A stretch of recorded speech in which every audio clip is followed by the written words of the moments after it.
What if I told you that one of the greatest guitarists in history was once so terrible that people would pay him to stop playing? This is the story of Robert Johnson and a bargain that changed everything.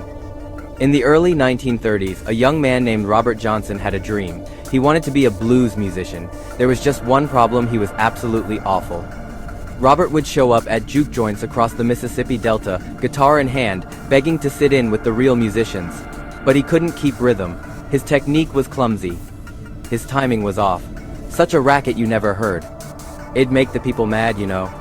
They'd come out and say, "Why don't y'all go somewhere else and don't be around here with all that racket?" Other musicians openly mocked him. Club owners kicked him out. People would literally pay him to leave. For a young man whose only dream was to play the blues, this was crushing. Then, sometime around 1931, Robert Johnson simply vanished. He disappeared from the blues scene completely. No one saw him perform. No one knew where he'd gone. His family lost track of him. Fellow musicians assumed he'd finally given up on his impossible dream.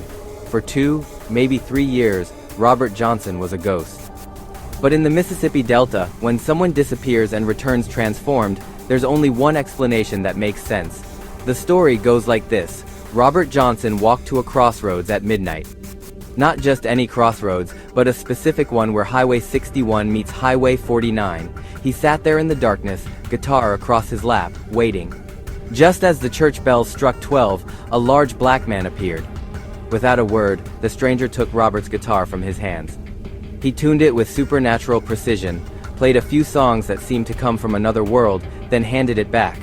Now you can play anything you want, but everything has a price. And the price for musical genius was Robert's immortal soul. This wasn't just a story. In the Mississippi Delta, the crossroads held real power. It was where the spiritual world of West African traditions met Christian folklore. Where hoodoo magic was said to work strongest. Where desperate people made desperate bargains. Sometime in 1933, Robert Johnson walked back into the same juke joints that had rejected him. He sat down with Son House and Willie Brown, the same musicians who had once laughed at his playing. Then he began to play. What came out of that guitar defied explanation.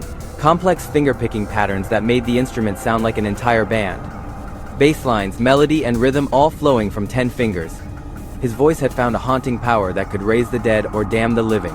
When he finished playing, all our mouths were standing open. I said, "Well, ain't that fast?" He's gone now.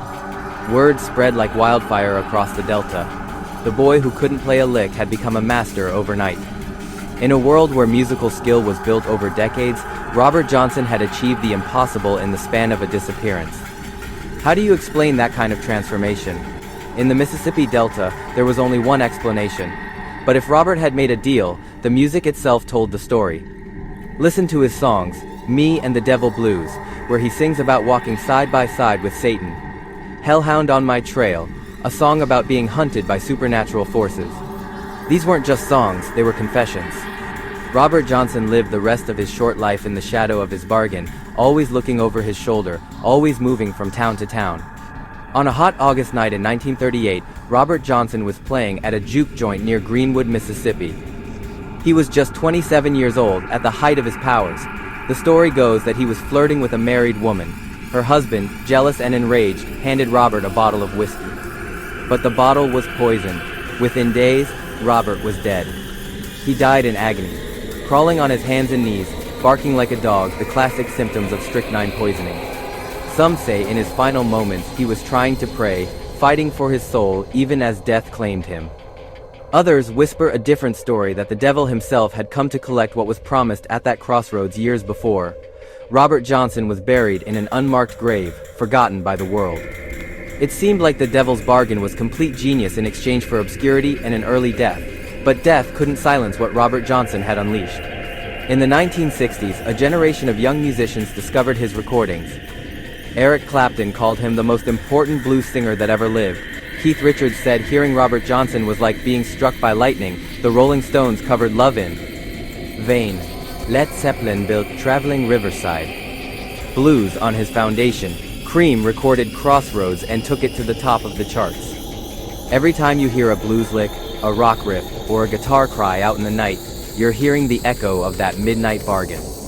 Bob Dylan, Jimi Hendrix, Stevie Ray Vaughan, All of them trace their inspiration back to those 29 songs recorded by a man who may have sold his soul.